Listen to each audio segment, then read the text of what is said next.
If there's one thing the Bridgerton siblings love, it's premarital sex. You're a dick and we hate you anyway. Ew. Ew. Why are we getting guns involved? Yikes.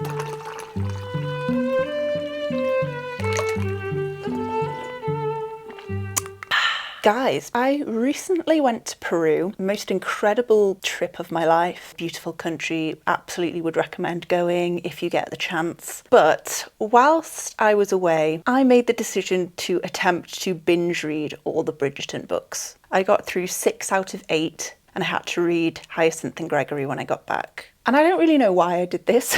I don't know, I was just really hesitant to read them because I knew they wouldn't be as good as the show. But something in me, I just thought, I'm just going to do it. I'm just going to binge read Bridgerton, mainly because I was jealous of everyone getting excited over season 4, but for like details that I personally was unaware of. And I'd seen all the spoilers already on social media from like, I already knew who every Bridgerton was going to end up with, and spoilers don't bother me. So I was just like, I'm just going to do it. I'm just going to read them. And it's just going to be this isolated 2 weeks. I'm just going to read them.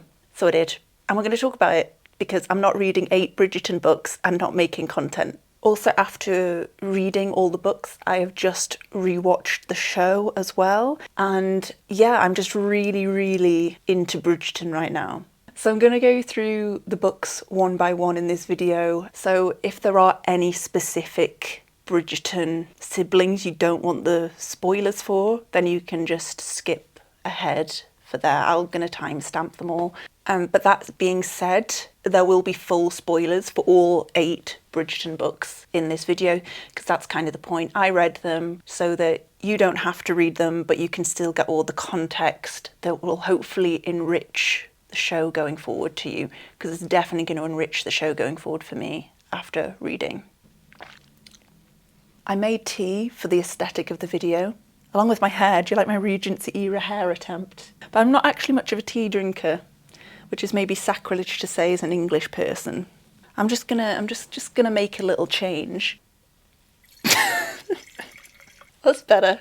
So the first thing I guess I want to say is you absolutely do not need to read the books to appreciate or be a fan of the show. I was a big Bridgerton fan before reading the books. That is the only reason I read the books. That being said, reading the books makes the show so much better because you realise just how well built out the world is, like how much richness they've added, how well they've adapted the books. The show is so much better after reading the books. So if you do want a richer experience in watching the show, reading the books might do that for you. That's what it did for me. So the first book and the first season is Daphne and Simon. The most noticeable thing when I read this book, I actually feel like I was paying more attention to just the world as a whole, really, as opposed to just like Daphne's story, because my entire context of Bridgerton was from the show, where it's this really huge ensemble cast. And although the love stories are the main focus, I expected there to be a lot more of the show in the books. For instance, there is no Queen. Queen Charlotte just isn't a character in all 8 of the books. I found that really shocking because obviously Queen Charlotte is like one of the main characters of Bridgerton. She got her own spin-off season. So the fact that Queen Charlotte is just not in the books, I found crazy. Family dynamics are different elsewhere. Like there's a 4th Featherington sister that's the same age as Hyacinth.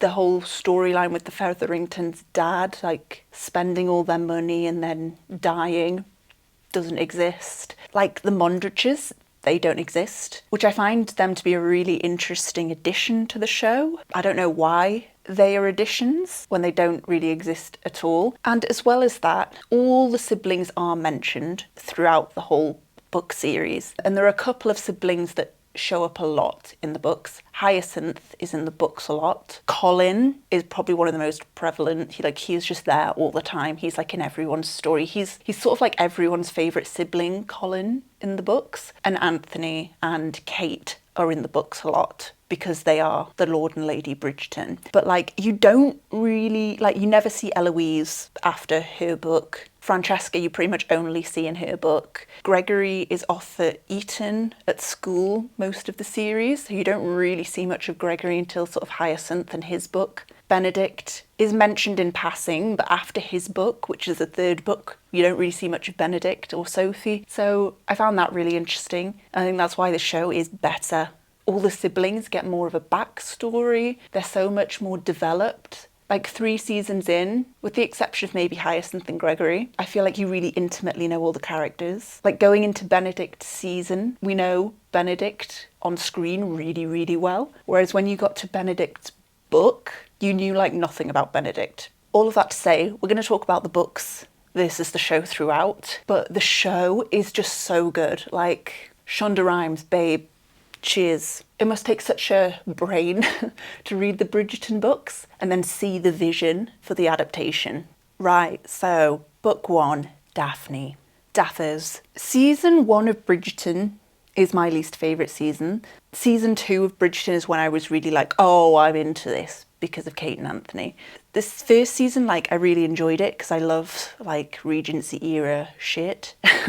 But what I was more into in the first season was like the world building and all the side stories, like the whole like Featherington plot lines, working out who Lady Whistledown was. And while I like Daphne and Simon, they're just okay to me. In the show, Daphne is probably my least favourite Bridgerton sibling. But in the book as well, Daphne is probably my least favourite Bridgerton. I just think she brings the least to the table. She's the most like prim and proper and normal. So my impression of the book was sort of what I expected going in. I expected to like it, but it to be ranked sort of at least halfway, if not to the bottom for my list in books. And it is. This is where my I'm going to put rankings on the screen as we go of where my books are. So I think Daphne is pretty much at the bottom. I find the whole concept that she doesn't know where babies come from, like, it is realistic of the time period, but also it just like annoys me. It annoyed me in the show, it annoyed me in the book, and I hated in the show and in the book sort of Simon's manipulation around it. Their relationship storyline was very accurate to how it was portrayed in the show. The biggest differences really was the wider Bridgerton universe. The book is very much just Daphne and Simon. Simon and Daphne are fine, but they're not my favourites. Like, the story didn't excite me. And I do think a lot of my opinions on the books are massively biased from the show. So I am going to talk about that as we go along. But the fact they were my least favourite couple out of Anthony and Colin, I think that did influence me being a bit like, I'm not sure I care. It was a good palate cleanser though, to get into the world. It did kind of make me laugh as well going throughout the books because Simon doesn't really show up again after his book. He's mentioned, I think he's in the next one. I'm pretty sure he's there when they're playing croquet or pall mall or whatever they call it. He's not in the show, obviously, because Reggae left. Is that how you, I don't know if that's how you say his name. Sorry if it's not. But other than that, Simon's literally never in it. He literally would have been in 1 minute of television every 2 years. It would have been like 1 day's work every 2 years, but he left for other projects. Okay. That being said, I really hope at the end of 8 seasons that come out every 2 years, so 16 years later, after he said he's not coming back, I really want at the end of the final season of Bridgerton to see all 8 couples together on screen at the same time with Violet, with all the grandchildren and all 8 couples. And I really hope he goes back for that. And if not, Shonda Rhimes, if you're watching, just recast him. Just recast him. But yeah, if you've seen season 1 of Bridgerton, you've read the first book. The first book is just the Simon and Daphne story pretty much to a T. You just have to delete the wider world building, and it is pretty accurate to what you saw. But yeah, not my favourite, probably my least favourite. So with Daphne and Simon, the story was like pretty much beat for beat spot on what you see in the show. Kate and Anthony was changed a lot, but it was changed in all the right ways. So in the book, you still have the basic plot of Anthony decides he's going to marry and he goes after Edwina, who is Kate's sister. He and Kate have this real sort of bickering enemies relationship, and obviously they end up falling for each other instead.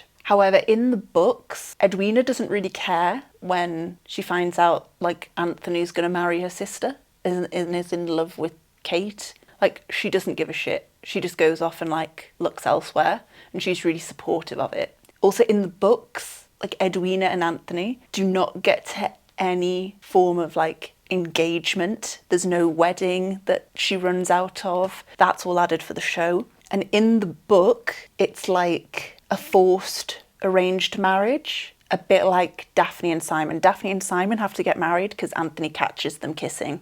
In The Viscount Who Loved Me, Anthony and Kate have to get married because they're caught in a compromising position. In the show, when Kate gets stung by a bee and Anthony freaks out because that's how his dad died, in the show, obviously, he just almost has a panic attack, and then they sort of like scarper and run in opposite directions, and they're just like heavy breathing, and they're just like, they know that it was a moment between them, but nobody else knows that happened.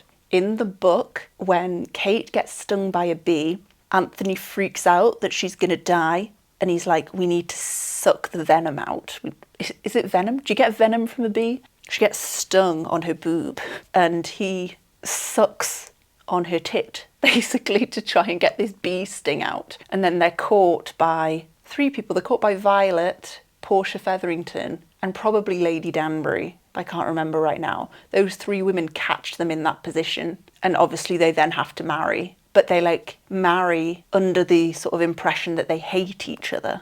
And then it becomes this sort of forced marriage, and then they don't fall in love with each other until they're already married. Whereas in the show, it's just so much better. They did such a good job changing the story in the show. This is what I mean. If you want to appreciate the show more, you should read the books.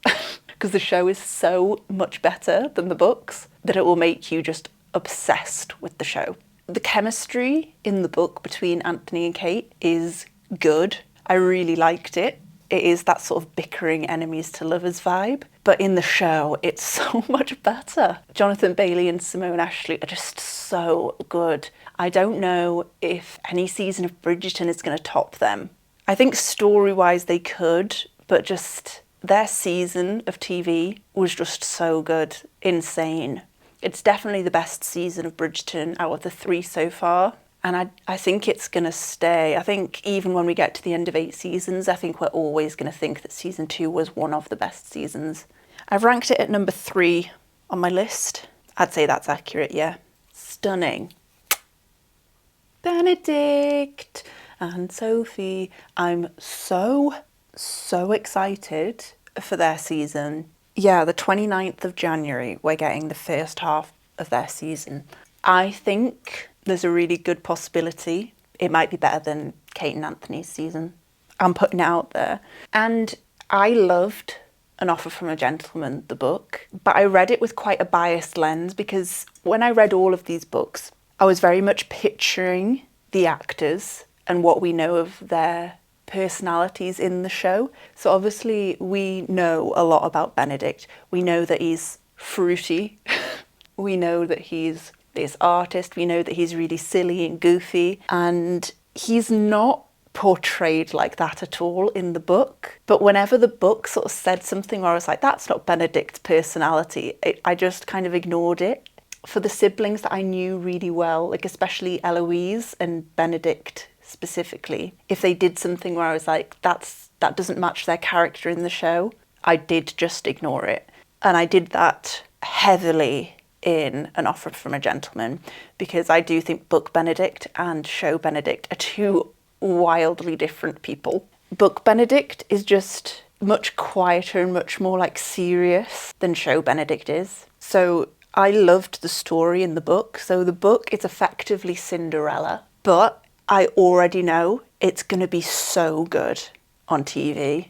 Like, if how they adapted the other 3 seasons from the book, if they do the same for Benedict, like, it's going to be so good, guys. I don't think you understand how good season 4 of Bridgerton's going to be. They're going to have to really, really do something wrong to make it bad. So the plot of An Offer from a Gentleman is, it starts at the masquerade ball, and Sophie, our heroine, she is like the bastard daughter of an earl. I'm pretty sure he's an earl, but she's his bastard daughter, so she's unclaimed, but he treats her well. He houses her, like he lets her get lessons with the governess, so she's really educated even though she shouldn't be. But then he gets remarried to this woman who has 2 daughters, so she gets 2 stepsisters and a stepmother, and they're obviously awful to her. The stepmother is specifically awful to her. She doesn't want her hanging out with her daughters. She doesn't want her getting lessons with her daughters. And obviously with the sisters, it's so Cinderella, especially it's so Ever After Cinderella, the Drew Barrymore one. Like, one of the step siblings is just the epitome of her mother, like hates Sophie. And then the other stepsister is the nice one who secretly likes Sophie and is her friend, but, you know, is controlled by her mum and her sister and can't really be her friend. And all the staff help her out one night when there's a ball, there's a masquerade ball at Bridgerton House. The staff all help her out and they put her in a dress and they organise a carriage and they give her a mask, but she has to borrow shoes from the stepmom because they don't have any shoes for her to wear. So she borrows the shoes from the stepmother's closet and they say to her, like, you need to get back before them. You have to leave at midnight. At midnight, the carriage is waiting for you to come home. So Sophie goes to this ball, her and Benedict. It's like love at first sight, even though they've got masks on. They go off to this balcony together and dance on the balcony, get steamy. He takes the glove off her and they're just kissing and making out. And then suddenly it's midnight and she has to run. She doesn't tell him her name. He obviously thinks she's a woman of noble birth because she's at this ball. She runs off. He doesn't see her again. Then we have a really long time jump. It's either a year, but it might be 2 years. I'm going to check and I'll put it on the screen however long the time jump is. Which is where I'm confused by the show. The show can surely not do a time jump. Which is why I think initially when they swapped Colin and Benedict's seasons around, one of the theories was because, there has to be like a year time jump at least for Benedict. So they'll put the masquerade ball in Colin and Penelope's season, we'll meet Sophie, but then there'll be a time jump whilst they're, you know, there's that 2-year gap where they don't have it on TV. But they haven't done that. So unless they just do like 6 months later or something, I suppose they could do a time jump. I don't know, that's the most interesting part to me of how they're going to adapt that. Next thing that happens in the book is Sophie pretty much immediately gets found out because her shoes are scuffed. And the day after the ball, Bridgerton comes round, he's looking for Sophie. He's sort of worked out that he thinks it's from, she was connected to this family. So he goes round, he sees the stepdaughters, sees it's neither of them and leaves. But the stepmother pretty much immediately works out that it was Sophie and she kicks her out. But there's this whole thing of when her dad died, it was written into his will that Sophie would get a really, really big dowry. But Sophie never learns this because the stepmother never tells her. All she knows is what is true as well in the will is that the stepmother had to put up Sophie until she was 21 in order to get her full allowance per year. But Sophie is over this age now and she just kicks her out of the house. So Sophie has literally no money. She steals some like shoe buckles or something to sell and make some money as she leaves, but she gets kicked out to the curb penniless. And then there's obviously a time jump. In these years, Sophie gets really skinny. She loses loads of weight because she can't really afford to eat. She gets different jobs like being a maid or a servant. She cuts her hair off like Les Mis because she has to sell her hair for money. And she ends up being a like maid or a servant for these really horrible men. And there's this party where they all basically attempt to gang rape her. And who should interfere and save her? None other than Benedict himself. But Benedict doesn't recognise her because the main thing is he would never expect this woman of his dreams to be a servant because he met her at a ball where only people of nobility would be. She's also not in her mask, it's out of context. She's also lost loads of weight, so she's much skinnier and she's got shorter hair. Again, in the show, they're not going to be able to make the actress lose loads of weight. And I don't think it's loads of weight. It's not like she went from being like plus sized to really, really skinny. But, you know, she went from a household where she could eat comfortably to like being penniless and a servant. She's like skin and bones. And that's part of the reason why Benedict doesn't realise it's her. So I do worry that the show, it might be a bit like a Cinderella story, where you're just like, why wouldn't he know that's Hilary Duff? She looks exactly the same. So that'll be interesting.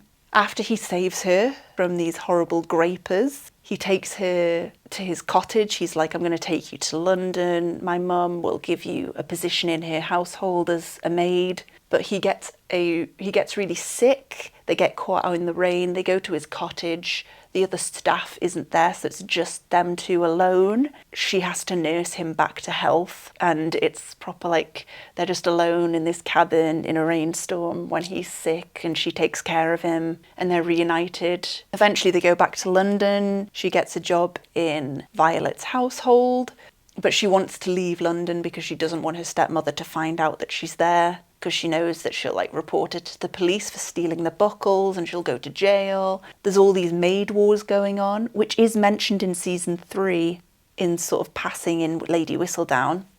Thank you for the foreshadowing for that. Shonda.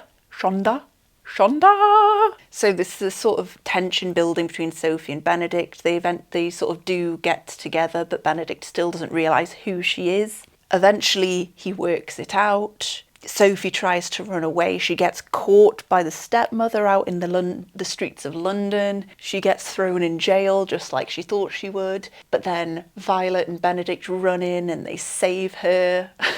And like Violet just does her thing and she basically blackmails the stepmother with her Bridgerton power. And it's such tea.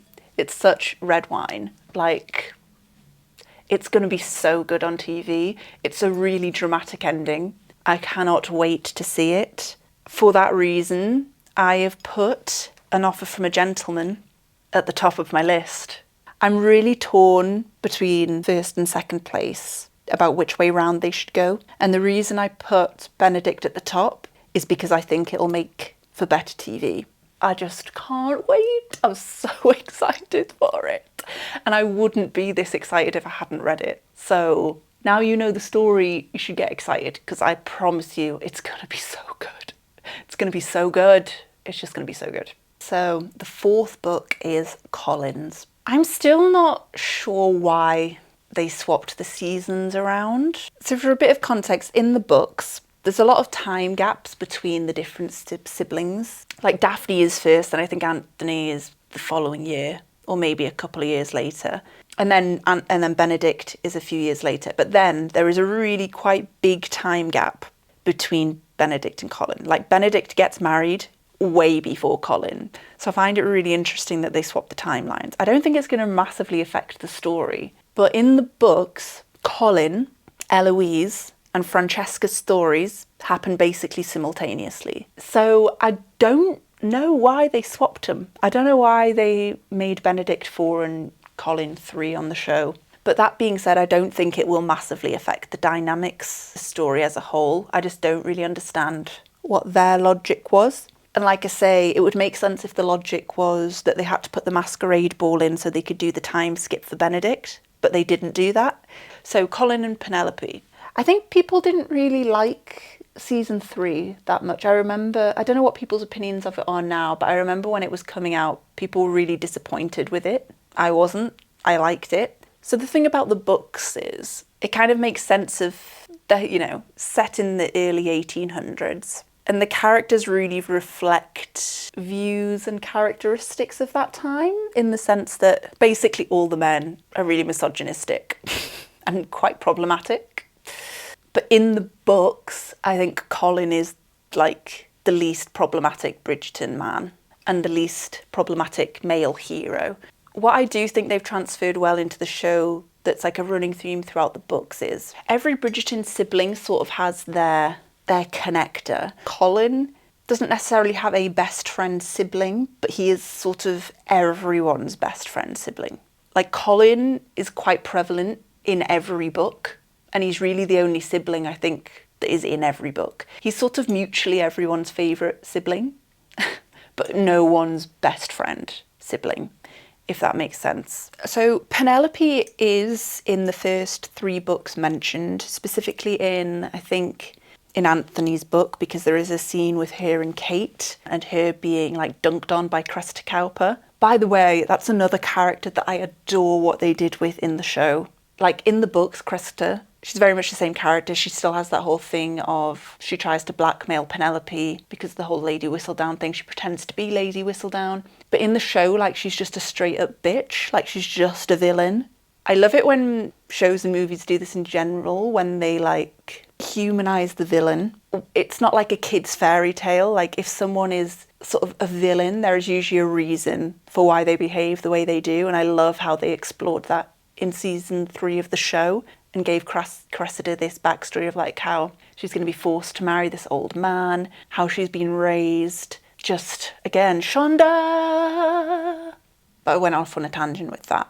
So in the show as well, obviously Penelope is Lady Whistledown. We find that out at the end of season 1. Penelope is such like a prominent character in the show. And she is in the first few books, she's mentioned a lot. But we don't find out she's Lady Whistledown until her book.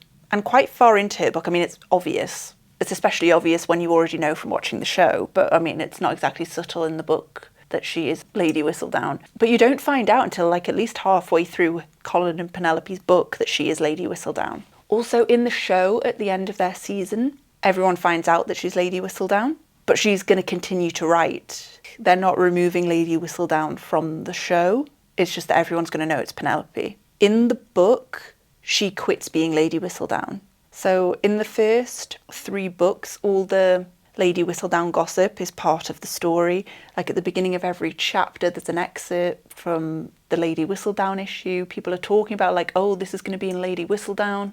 After book 3, there's just no mention of Lady Whistledown. It's just not a thing that exists anymore. That is quite random now when I think about it. Like it's a prevalent thread through the first 3 books, and then after Colin finds out Penelope just like, and the whole Cressida thing, like she just gives it up and she doesn't write Lady Whistledown anymore. I'm glad the show didn't do that, but it'll be interesting going forward how they will play it now that everyone knows that it's Penelope. I really don't know how they're going to play the whole Lady Whistledown thing. So Colin and Penelope's story, if you watched my last video on Friends to Lovers, you'll know it's one of my favourite tropes of all time. I love it. And I did really, really enjoy the Friends to Lovers of Colin and Penelope, both on show and in book. Their like scenes were pretty spicy, especially the whole like, and I want to do it in front of a mirror. I was so happy when I got to that part of the book because I was like, oh my God, I understand the reference now. Here's the thing, I liked the book, but I struggled to read the book because I compared it so much to the TV show. And I obviously did that with Daphne and with Anthony. But I think I did it the most with Colin and Penelope because it was the most recent season and because I hadn't rewatched the show at all. It had been a while since I'd watched Daphne's season especially, but then Anthony and Kate, it had been years since I'd seen that. So I think my head was very much just picturing like Luke and Nicola and the latest season. And I think because it was the freshest in my mind, it was the biggest comparison. So I actually think I might have rated this book a bit unfairly low. I think had I only read the books, and I was doing this like 10 years ago or whenever the books first came out, and I had no concept of the TV show, I think this book would have been much higher on my list. That being said, I've put it at number 5. Looking at this list, I don't know if I agree with it at all. I looked on a Reddit thread where people were saying like, let me know your rankings of all the Bridgerton books. And all the comments were just so inconsistent. Like there seemed to be no common denominators of what people's favourites were. There was a comment for every single combination of order of books. So I really don't actually think there's a right answer for this. And I don't think my ranking really is correct. It's heavily biased on my opinions of the show, like how I read them and stuff. But I have put it at number 5. What else can I say about Colin and Penelope, really? Again, I just have to compliment the show. I just have to compliment the show throughout this video because in the same way they made like Cressida, this sort of easy villain, I feel like they did that a lot with Portia, with Penelope's mum in the books. She was just very like stereotypical mother. She's not too dissimilar to how she is in the show, but I love the dimensions they added to Portia and Philippa and Prudence. I love the Featherington family in the show, whereas in the book I didn't really care. Did I mention before, there is a fourth Featherington. There's a younger sister called Felicity. So Penelope and Eloise are really close friends, which, by the way, you don't find out until the fourth book. But Felicity, the youngest Featherington sister in the books, is Hyacinth's best friend. Let's move on to Eloise. I have quite a lot to say about Eloise. Is there anything left in my teapot? Hey. Right, so I mentioned before, because I was so familiar with the TV show characters, if in the books they did something that didn't match the TV show version of their character, it just went in one ear and straight out the other. I just didn't pay attention to it. I was like, that's not true. Eloise, we know Eloise so well from the show. She gets so much screen time. I feel like we know her character really well. In the book, she's not overly mentioned until her book. She is in Colin's story because she's a good friend of Penelope, but there's none of this like whistle down hunting. There's none of her relationship with Theo. That doesn't exist in the books. An amazing addition to the show. I love that they actually gave all of the siblings, they gave them a bit more romantic backstory if they had the room to do so. I actually really love that we saw Anthony being a rake, because in the books he is this former rake. Benedict's had a lot of previous romantic storylines, which is interesting. Like, especially in the last season with him with the whole threesome thing. Don't know if we necessarily needed that. But yeah, with Eloise, when it came to her book, I was like, oh yes, one of my favourite characters in the show. I know this character really well. Before going into the book, and one of the reasons I wanted to read the book is because I knew she was going to end up with Sir Philip Crane. So if you don't know who Sir Philip Crane is, it's this character right here, who in the end of season 1 marries Marina. So obviously in the show, the whole Marina plot of her, she's a cousin of the Featheringtons and she goes and stays with the Featheringtons and she's illegitimately pregnant. None of that happens in the books, but Marina is a character. Marina is a Bridgerton cousin who is married to Sir Philip Crane. She has kids with Philip. They are Philip's twin children, not his brothers. They have a loveless marriage. She's really depressed and she commits suicide at the beginning of that book, leaving Philip widowed with 2 twin kids. And he'd spent years like in a loveless, completely sexless marriage with Marina.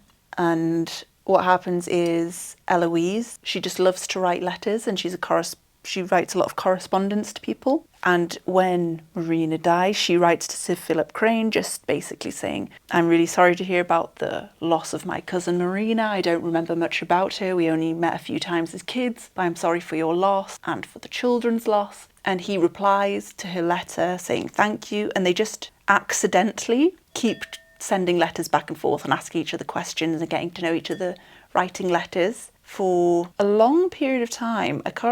Maybe a year. Again, this is something where in the show, are they going to pepper that in early? Through season 4 of the show, are they going to show what happens to Marina? Part of me thinks that they're really going to change the Marina storyline because she's already a character in the show. And she's been a character in the show since season 1. I just feel like because we know this character, it'll be really crazy if her fate is the same as the book. But I also don't understand how Eloise and Philip's story can work if that is not what happens. So that'll be really interesting to see how they adapt that. And I was really looking forward to rewatching the show after I'd read these books, because the first time I watched it, I obviously paid no attention to the character of Philip Crane. He's barely in it, and I paid no attention really to the scenes he was in. So I was really chomping at the bit to watch it again and see Philip Crane. We don't see much of his character in the show, but what we do see of him, I really like his character. There's a scene specifically where Colin goes round to see Marina and he ends up staying, and Colin and Philip get along really well. He's also shown to be very honourable. He marries Marina even though the kids aren't his, because they were his brother's kids. They're already planting the seeds of making Philip much more likeable than he is in the book. And it's years probably until we're going to get Eloise's season. Because they swapped Benedict and Colin, and because they've already introduced Francesca's story in season 3, I'm a little suspicious that they might swap Francesca and Eloise round in the show as well. I wouldn't be surprised if when they announce season 5 of Bridgerton, it's Francesca's season and not Eloise's. So reading this book, if I had just read the books, I don't think I would like it as much as I had if I hadn't watched the show. I liked the book more because Eloise is one of my favourite TV show characters, and because Philip, we've seen barely anything of him, but you can already tell he's going to be like a really nice man when they depict him in the show, as long as the same actor comes back, which I really hope he does. In the book, Philip's a little bit of a dick, and Eloise, while still a similar character, like a headstrong character, who was very much like, women shouldn't have to get married, but reluctantly, especially when Penelope does get married and they've both been spinsters for ages, is like, oh, well, maybe I should go and see if I would want to marry Philip. So, story of Eloise's book is, as I said, her and Philip talk over letters back and forth, despite having never met. Then Philip sends a letter basically saying, I think we'd be a good match for marriage. You should come and stay with me so we can meet in person and decide whether we want to get married, which is just the most unromantic thing ever. And Eloise doesn't reply because she's like, what the fuck? But then Colin and Penelope get married. She always thought her and Penelope would like just be spinsters together forever because they're like both 28 at that point. They are much younger in the show because they bring forward Colin and Penelope's story. So when Penelope gets married, it like really shakes Eloise up, and she's just like, she runs off. She doesn't tell anyone. She just runs off alone and goes to Philip's house without even telling Philip she's going, which is so out of character in a sense. I mean, she does run off and go off with Theo and do all this investigating by herself. I think in the show they're going to have to change a lot of Eloise's story from the book. But anyway, in the book, she runs off to go and see Philip. He's obviously really shocked she's there. They have no chaperone there because he didn't know she was going, so it's all a bit scandalous. He has 2 twins who are really out of control. He's a bit of a dickhead dad to them, like he's not a good dad. Again, that went in one ear and out the other because I was just like, no, that's not going to happen in the show, so I'm just not taking it as information in the book. And the children are awful. They like bully Eloise. They're trying to get her out of the house. But Eloise is really good with them. She makes them come around. And then all of the Bridgerton brothers, all 4 of the Bridgerton brothers turn up. They start like beating up Philip. And they're like, what are you doing here? Where did you go? We didn't know where you were. And they force Philip and Eloise to get married. Because they're like, this is scandal. You have to get married. You ran away to this man's house. You have to marry him now. Which in the books is what happens with Daphne, and it's what happens with Anthony. And it happens here with Eloise, where they're forced to get married. They're like attracted to each other. They've kissed, but they sort of hate each other.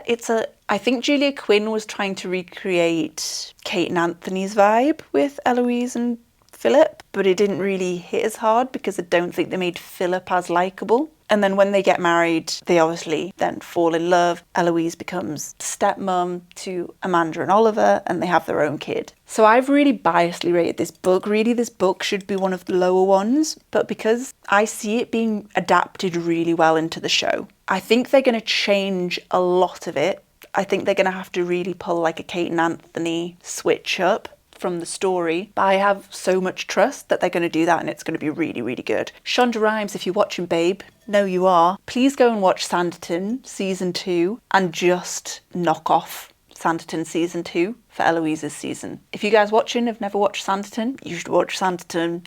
But specifically in season 2 of Sanditon, the love story is she's had her heart broken. Like, I'm never going to get married. I don't need a man. She's very Eloise about it. And so she's like, I have to make my own way in the world. I'm going to be a governess. So she goes and gets a governess position for these 2 kids that are out of control, have lost their mothers. Like, for this widower man, the 2 kids are out of control. They're absolute dicks. They try to like bully her to get her out of the house. They go through so many governesses because they can't hack it and they all leave. But she brings the family back together. She falls in love with the dad, and the like children love her. She helps them, like helps heal all their trauma, and they become a really happy family. It's really like enemies to lovers. And please, Shonda, that's what I want And I think that's why I took a lot of like sort of mental liberties when I was reading Eloise's book, because the vibe was very reminiscent to Sanditon, and Sanditon is one of my favourite TV shows of all time, and that couple in Sanditon is one of my favourite on-screen couples of all time, if not my number one favourite on-screen couple.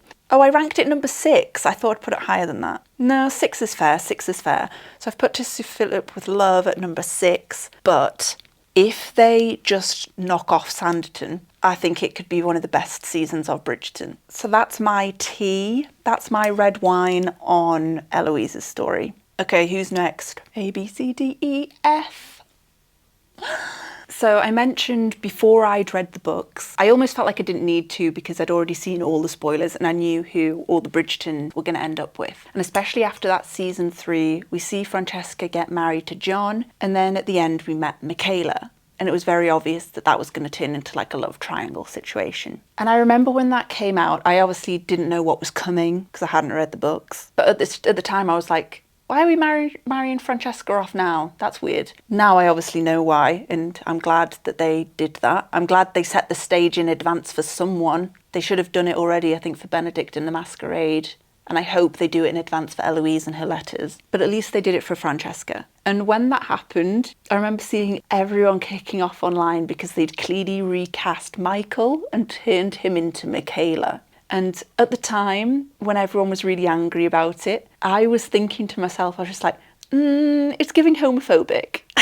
It's giving you hate lesbians. Like, of all the changes the show makes, like everything it does for diversifying race, like modernising different things, it makes complete sense to me that at least one of the Bridgerton kids is gay. You're going to have 8 kids and none of them are gay?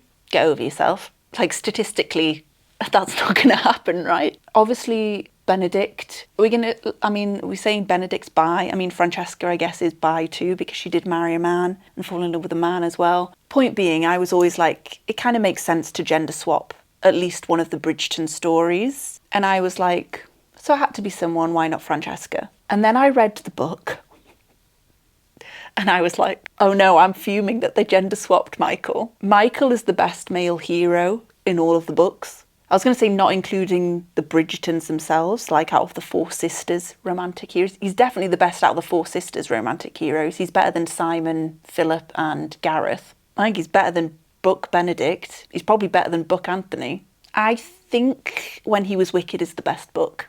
It's so different though, like all the Bridgerton books are spicy books. They all feature sex. But When He Was Wicked is like 80% smut. I think there's a bit more side story maybe in the other books. When He Was Wicked, it's literally just them having sex for the entire book. It's the book I devoured the quickest. I was hooked. It was the best book. Saying that, I put it at number 2 on my ranking. 1 and 2 should maybe be swapped. Here's the thing. When He Was Wicked, better book than An Offer from a Gentleman. But An Offer from a Gentleman might be the best season of TV we get. And I don't think Francesca's season of TV will be good. Shonda, I've got faith in you. Babe, you've done a great job. I trust it's still going to be good. Here's the thing with the gender swap as well. So, Francesca's story. She gets married to John. They're very happy together. They have a happy marriage. John has a cousin who is called Michael. From first meeting, Michael, like love at first sight with Francesca. He's enamoured the second he sees her. He's a massive rake. He sleeps around. He doesn't form feelings for anyone, but the first time he sees Francesca, smitten, he's in love. He yearns for her. He fell first. He fell years first. And he's like John's best friend. And he's always around. The 3 of them are this trio, but he kind of tries to keep his distance a little bit out of respect for John, his cousin, his best friend. He's like, I'm in love with his wife. That's so messed up. Then John very suddenly passes away. Again, I guess that's another character that they bring in knowing they're going to die. So from the show, that's 2 characters that are going to be in the show for quite a while knowing that they are going to die. But John and Francesca are very happy. Francesca in no way thinks of Michael romantically. He's just like her and John's best friend and John's cousin. Whereas in the show, they did it like the opposite way round. Like Francesca lost her words and got really nervous and was clearly love at first sight when she met Michaela. which kind of affects the dynamic of their relationship, because the rest of the book, so John is an only child. Because John was an only child, when John dies, his title, all his inheritance, like all the properties, everything goes to Michael. And the whole thing is Michael's like, I'm taking John's entire life. I'm taking his title, I'm taking his houses, I'm taking like his money, I'm taking his job. I cannot dishonour my cousin and best friend by also taking his wife. But then Francesca's like, so Francesca is pregnant when John dies, but then she miscarries, so that she never had children with John. But Francesca is really maternal. She's like, I want kids, and in order to have kids, I'm going to have to get remarried. So Francesca goes out on the market again, and she's like, I'm gonna find myself a husband. Michael is obviously not happy about this because he's in love with Francesca. So Michael's just fuming about this, really jealous. And Colin, everyone's favourite Bridgerton sibling, is like, just marry her, Michael. You should just marry her. You're obviously in love with my sister. Just marry her. And Michael's no, I can't take John's wife. Anyway, Michael and Francesca kiss. She freaks out. She's like, I'm going to Scotland, because that's where she normally lives. She gets in a carriage to go to Scotland. Michael's like, do you know what? Fuck it. I'm going to marry Francesca. Chases her to Scotland. So that's the beginning of the book. Doesn't even take up that much of the book. Maybe the first quarter of the book, I want to say, but I don't actually know off the top of my head. The rest of the book is just them having sex in Scotland. So Michael's whole thing of how he's going to get Francesca to marry him is he's going to seduce her. And it's crazy seduction. Like, Michael and Francesca are just the it couple. Eventually they do decide they're in, like, Francesca realises she's in love with Michael. They get married. In the epilogue we see they're married for years and years and years and years. There's so many Bridgerton grandchildren, like even Gregory, who's the youngest. Violet's like, yeah, his wife's pregnant, and Francesca's like, again? And they haven't managed to conceive. But all Francesca wants in life is kids. And eventually, years and years later, her and Michael manage to get pregnant. Here's the thing about the gender swap. Part of me is like, it doesn't matter that it's gender swapped because she's already been married. Maybe they're just going to be like, and they were roommates. Maybe they will give her children from John. They already changed so much in the universe show of Bridgerton. Are they just going to make gay marriage legal in Regency era in Bridgerton? I don't know. I feel like we would have heard about it.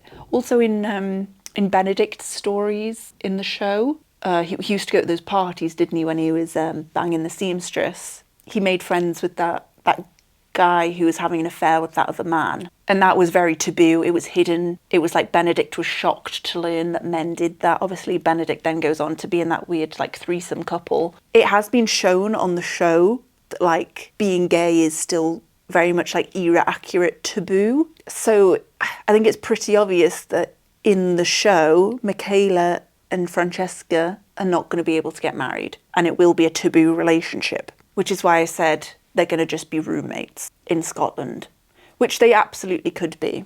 And I think that's probably what the show is going to have to do.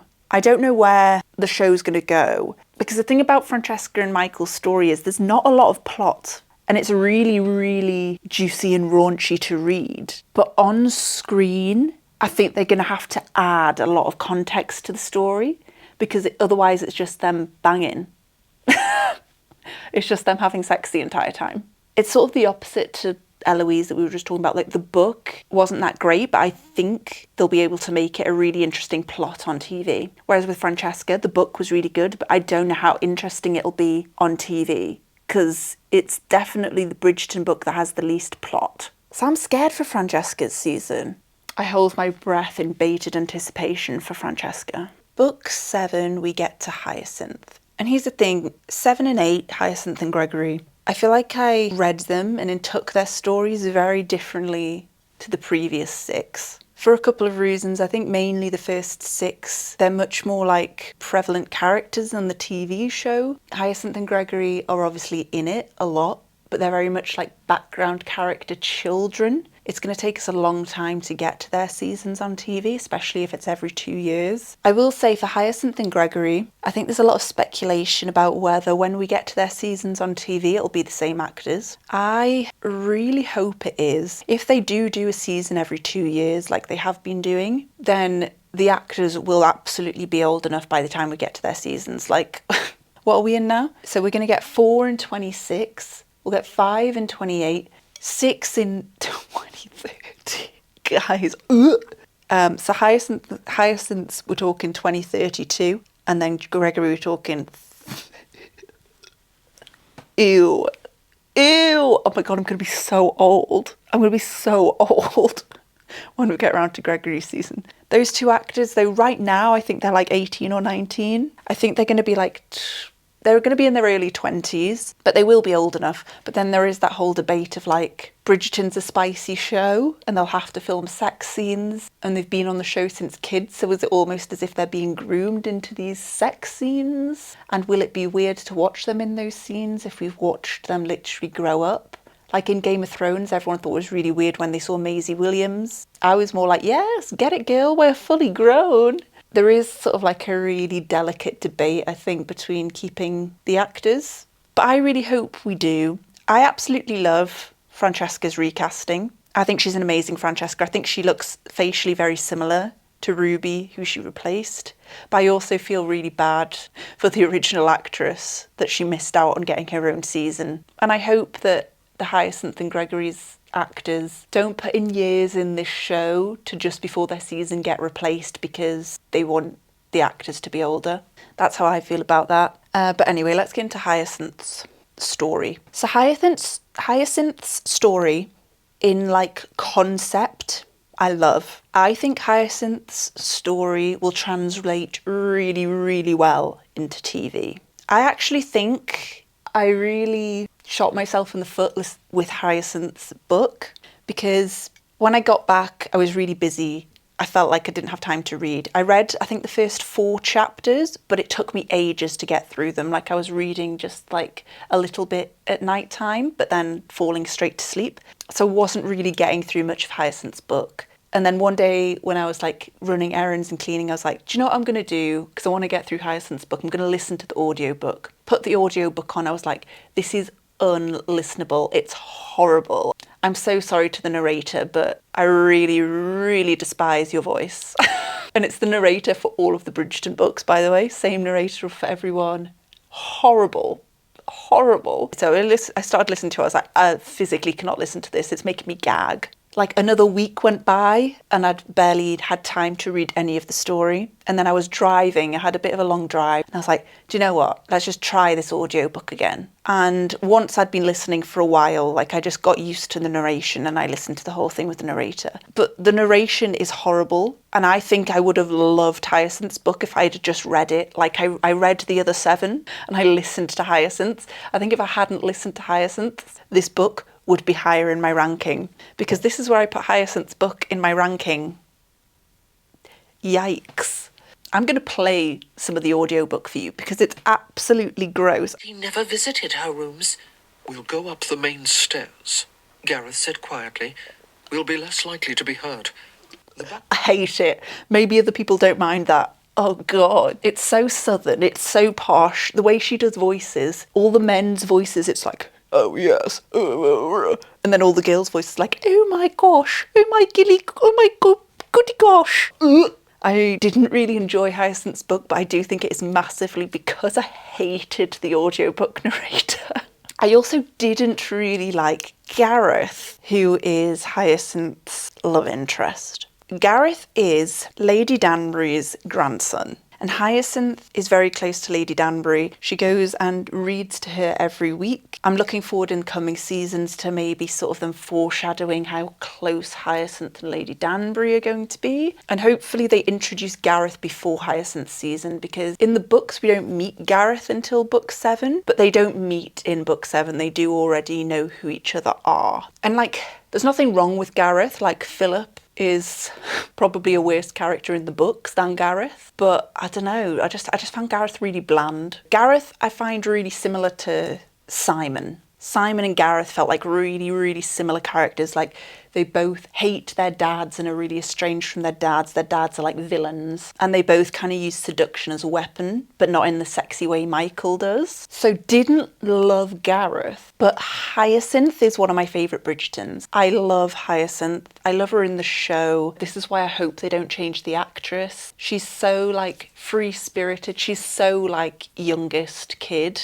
Not in an annoying way, just in a like, has this sort of natural rebellious nature. She just speaks her mind. She's very sort of Eloise coded, but like without Eloise's cynicism. I love Hyacinth. I think she's so fun. And I wish she had a more exciting partner than Gareth. So the plot of Hyacinth's book, Gareth is the son of this really horrible guy who hates him because he is a bastard. He's illegitimate. His wife had an affair with someone. He doesn't know who, so he doesn't know who Gareth's dad is, but he just knows that Gareth is not his son. Gareth also has an older brother who is to inherit the family estate and everything. The father is like a massive gambler, has spent all their money and is like, you need to marry this woman because she has a really good dowry. The family can't marry her off to anyone else, so you're going to marry her, take her huge dowry and bring it to the family. And then Gareth's brother dies. I don't know why I'm laughing. Gareth's brother dies. But therefore, Gareth is set to inherit the family title and everything. But we're not sure if he is because his dad hates him so much that he might just announce, oh, actually he's illegitimate, just to get back at Gareth. But at the same time, like the family is broke and has no money and is in loads of debt. So in a way, Gareth inheriting this from the dad who hates him is almost his dad's way of being like, ha ha, you're going to get all my debt. So Gareth is just this really pained, sad boy. But when his brother dies, his brother's wife comes and sees Gareth and she's like, I found this diary. It was your grandma's, as in the dad's mother. So Gareth is in his head thinking, not my grandma, because that's not my dad. But he takes this diary, but it's all in Italian, so he can't read it. He takes it to Lady Danbury, who's his grandmother. He goes with the diary, explains that he needs someone to translate it from Italian. And Hyacinth's like, I speak Italian. I speak quite bad Italian, but I speak Italian. I could translate it. So they work translating this diary together. When she's translating this diary, she finds that there's like treasure hunt in it. So the grandmother hid jewels somewhere. There's a clue in the diary, like behind a wardrobe at his father's house. And so it turns into this sort of like mystery treasure hunt that Gareth and Hyacinth go on together to try and find these jewels. Loved that. When it got into that storyline, I was like, this is going to be juicy. There's a scene where they're like, the first time they sneak into the house to find this clue, the butler comes into the room and they have to hide in this wardrobe and they're pressed up against each other in the wardrobe. It's the middle of the night. She sneaks out in men's clothing and stuff. And I was like, yes, this will make great TV. This is a really exciting plot. But then it just kind of got a bit tame. Like they kind of forgot that they were doing that. And the plot suddenly sort of turned to Gareth is going to seduce Hyacinth instead. And when they change it to TV, please God, just turn it into more of a treasure hunt mystery and less into like a seduction. But look, if there's one thing the Bridgerton siblings love, it's premarital sex. And Hyacinth is a big fan of it, right? She gets seduced by Gareth really easily to the full finish line. And then they get engaged, even though Hyacinth is already kind of into Gareth. And it's just kind of a bit like, where's the juice? Also, you've forgotten about these jewels you're on a hunt for. So I think Hyacinth's book, it started out really promisingly, and I just think it kind of forgot what it was doing and lost its way. Oh yeah, and then the ending of that book is, in the diary, Hyacinth works out who Gareth's father is, and his father was his dickhead dad's brother. So he is actually part of the family, and it was actually his grandmother's diary that he's been translating. So sadly, Hyacinth is really close to the bottom of the list for me. That being said, I think Shonda Rhimes will do an amazing job adapting it on the TV show. I think that's the tea on Hyacinth and Gareth. Let's talk about Gregory. Book 8. Greggy, I feel like I knew the least about. I can't speak. obviously, like I said, him and Hyacinth are like the kids throughout, but you see Hyacinth a lot more in the books because she's always at home with her mother. Whereas in the books, Gregory goes off to like school and you don't really see much of him. You see him a little bit in Eloise's book and we see him a little bit in Hyacinth's book. But other than that, you don't really see Gregory or have really a handle on what his character is. So Gregory, I feel like I was able to be the most objective with, removed from like the show. It was very much like I could read it as its own entity in the book. Gregory is a real simp. So Gregory's story. Gregory has witnessed all 7 of his siblings find love matches and they're all really happily married. And so therefore Gregory is like this hopeless romantic. He truly believes in love. He believes that he will fall in love. And because he's witnessed all these incredible love stories, he thinks love is going to hit him kind of like it hit Benedict. Like it's going to be like love at first sight. It's going to hit him like a ton of bricks. It's just going to be like indescribable. He's going to really know when he falls in love. And that happens to him, or he thinks it happens to him. So he sees this girl called, are you ready for this? Hermione Watson.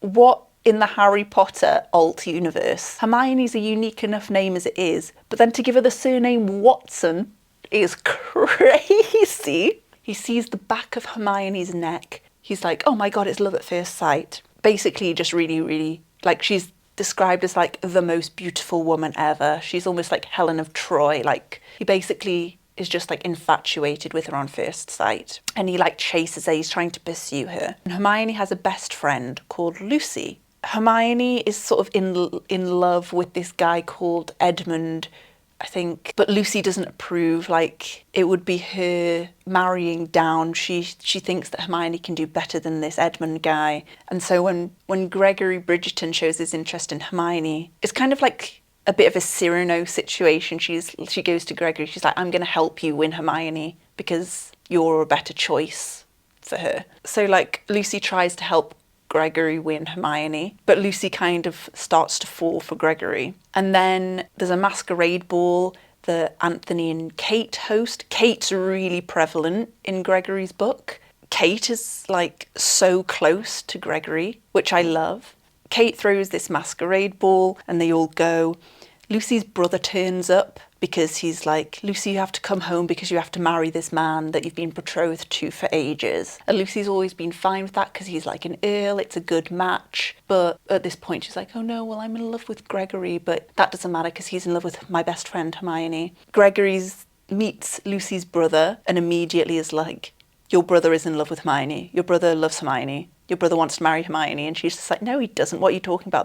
That's my brother. He sees her as a sister. She's a sister to me. My brother also sees her as a sister. He looks out for her like a sister. Anyway, Hermione and the brother go missing at this masquerade ball. And so Kate, Gregory and Lucy all go hunting for her. And they find them together in a compromising situation. And so Hermione has to marry Lucy's brother, which means that Gregory obviously can no longer pursue Hermione. Gregory then gets really drunk, bumps into Lucy in the corridor, and they just start like kissing and going at it. But they break away and Lucy runs away. Gregory, even after this like incredibly passionate kiss, doesn't realise that he's into Lucy. Gregory's a bit of an idiot. Like he's a proper simp in this book, but like an idiot. Anyway, so they separate. Lucy's like, I have to leave because I'm getting married to someone else. Gregory's like, all right, bon voyage, babe, good luck. Have a nice life. Then a couple of weeks go by, they bump into each other again in London. Gregory goes out of his way to get Lucy to be able to attend this party because she's being held hostage at her dickhead uncle's house. Her uncle's a massive dick. He's like, you're not allowed to go out into society until you are married. You don't need to go into society because you've already found a husband. Gregory suddenly decides he's in love with Lucy out of fucking nowhere. So Hyacinth helps him out to get them into a situation where they can be alone together. The party's at Daphne's house. So they go into Daphne's like bedroom and Gregory's like, I love you, Lucy, marry me. And she's like, yes, I'll marry you. Even though she's getting married next week to this other guy. Also, Gregory knows her fiance and he's like, oh, by the way, your fiance is gay. He doesn't like women. First gay mention in the book. And so Lucy goes home to her dickhead uncle, and she's like, I want to call off the wedding. I'm going to marry Gregory Bridgerton instead. And he's like, you can't do that. And she's like, I know that the guy I'm marrying is gay, basically. And he's like, that doesn't matter. She's like, but I want to have children. You went, like, it's fine. If he can't make you pregnant, his dad will. So basically, like, his uncle's selling her off, knowing that the guy's gay, but like his horrible smelly dad will impregnate her instead. And she's like, no, I can't do that. No, you have to, because the whole reason you're marrying them is because they're blackmailing us, because her dad died when she was a kid. Your dad like committed treason against the country, and he was like a spy for the French, and her like fiance's dad has proof that her dad was a traitor, and if she doesn't marry the gay guy, then the gay guy's dad is going to release this proof that her dad committed treason, and therefore she will be ruined because the entire family's name will be ruined. They've got an earldom. Their earldom would be stripped away. Because Hermione is now her sister-in-law, because she married her brother, that means that her brother and Hermione would also be ruined, and her brother wouldn't be an earl anymore. Like, the earldom would be stripped from her brother and therefore Hermione. So she's like, okay, I'm going to have to marry this gay guy. So she's going through the wedding. The night before the wedding, Gregory sneaks into her bedroom. You guessed it. What do the Bridgertons love? Bit of premarital sex, bang all night. He's like, you're going to take care of this, right? Aren't you loose? She's like, yeah, I'll take care of it. You just need to leave. Go and sit in this tree outside my bedroom window. I'll signal to you like this if I need your help. Gregory leaves, sits in this tree, calls for Colin. Colin comes over. Gregory and Colin sit in this tree to unlock the house. Nothing happens until the wedding carriage comes around, picks everyone up. He sees Lucy go off to the wedding in a wedding dress. He's like, the fuck? So Gregory runs after the carriage. Halfway through the wedding, like when they're mid-vows, Gregory just bursts into the church. He's like, don't marry him, Lucy, marry me. Marry me, what are you doing? Don't marry him, Lucy. Lucy, obviously knowing like, well, I have to marry him because my dad committed treason and we're being blackmailed, is like, no, I'm not going to marry you, Gregory. Gregory gets hauled out of the church. Crazy. She marries him. She full on marries the gay guy. At the wedding reception, Gregory sneaks into the house again, waits in her room. She goes into a room for a moment by herself. Gregory ambushes her, takes her to this like maid's water closet, ties her up, like takes her captive, ties her up. This story is so crazy. It's so the last few chapters of this book were crazy. Yeah, he ties her up. He's like, I don't trust you not to run away, you silly sausage. Give me an hour, I'll sort this. Oh, because she tells him. He's like, tell me what's actually going on. She tells him the whole truth. She tells him about her dad committing treason and that they're being blackmailed. Gregory's like, leave it with me, babe. I'm going to leave you tied up in this closet for an hour, but I'll be back in an hour and I'll have sorted it. Okay, Gregory. He leaves, teams up with the gay husband, Hermione Granger, and the brother. Some guns get involved. The brother like pulls out a couple of guns, gives one to Gregory. She's like, just in case you need it. I'm like, why? Why are we getting guns involved? Right. Gay guy's like, I don't know anything about blackmail. I don't know this story. The brother's like, ain't no way my dad committed treason. I knew him. He wouldn't do that. Anyway, Gregory and Hermione go back to where Gregory's tied up Lucy in this cupboard. She's not there anymore, because the dickhead uncle found her, hauled her into a different room. They all barge in, Gregory barges in, they're all holding each other at gunpoint, like that thing in The Office. And then it turns out that it was the uncle that committed treason, not their dad. It was the dickhead uncle. And they're like, well, it doesn't matter if you committed treason, like, that won't ruin our name because you were never the Earl. And you're a dick and we hate you anyway. And so the smelly dad of the gay guy is just like, yeah, I'm not going to say anything, which I don't really know why. And the gay guy's like, oh, I'll get an annulment, Lucy. An annulment in Bridgerton. And the gay guy's just real chill. He's just sitting there on looking. He's like, I don't want to get married to a woman, you know. I'm gay anyway. But I'm going to have to because I want kids to carry on. They're all earls in this book as well. He's like, I want a kid to carry on my earldom because my cousin's a dick and I don't want it to go to him. So I will have to marry a girl at some point just to like put a baby in it. Gay guy agrees to an annulment. Gregory and Lucy start getting off. It's crazy. It was crazy. So this book, I was kind of into it at the beginning. I was like, oh, I love this idea, this sort of reverse Cyrano thing where she's going to help matchmake Gregory with her friend, but she's actually going to fall in love with Gregory herself. I was like, loving that. It kind of went off kilter a bit when Hermione ended up having to marry the brother. I was like, where are they going with this? Because that was like less than halfway through the book. I was like, oh, what's the rest of the book going to be? And then it kind of got a bit dull, and I was just like, I don't understand how they're going to close up this story, because the prologue is him barging into the wedding. So you know he's going to barge into the wedding from the prologue. And I was just like, where are they going with this? I don't understand how they're going to do it. The last few chapters, the chapter from like where he breaks into her room the night before the wedding, and then the whole wedding day, and the whole thing was like gunshot. Oh, I forgot to mention, the uncle gets shot, not fatally, but like gets shot in the shoulder. There's like a proper like shots are fired. It's crazy. It's crazy. It'll make such good TV, but it was so removed from the rest of the book, and so really removed from the rest of Bridgerton. There's 2 parts in the whole Bridgerton book where I was like, oh my God, that's so exciting and different, because it was like crime, and it's when Sophie gets thrown in jail, and when it's when Gregory's in a shoot-off at the end of this book.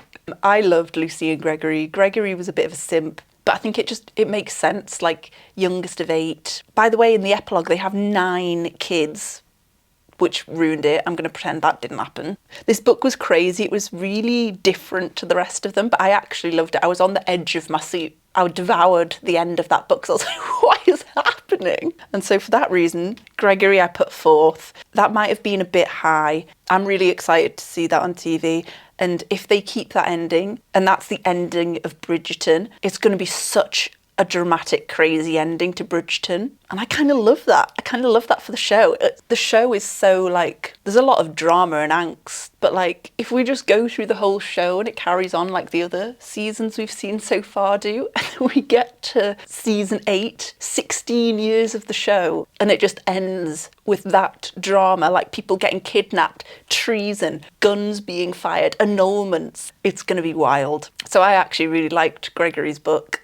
There you go. So that's the tea, that's the red wine on Bridgerton. All in all, I'm really glad I read the books, because it makes the show look so much better. And it made watching the show really exciting, because I got to notice all the little foreshadowing things. Like, it was so exciting to rewatch and see Philip Crane. It was so exciting to watch and see the setup for Marina again. It was really exciting to see like John and Michaela get introduced again in the end of season 3. I'm just really looking forward to the rest of the show. I hate how long it takes between seasons, but at the same time, I want to let them off, because if they keep taking 2 years, then that means we get to hopefully keep Hyacinth and Gregory as the same actors, because they'll be old enough if we wait 2 years between seasons. But that's the tea. I'm sure I'll be back when season 4 drops in January. I will absolutely have a lot to say about it. So we'll get a bit more into specifically Benedict and Sophie's story in January when the season drops. But until next time, guys, I bid you farewell.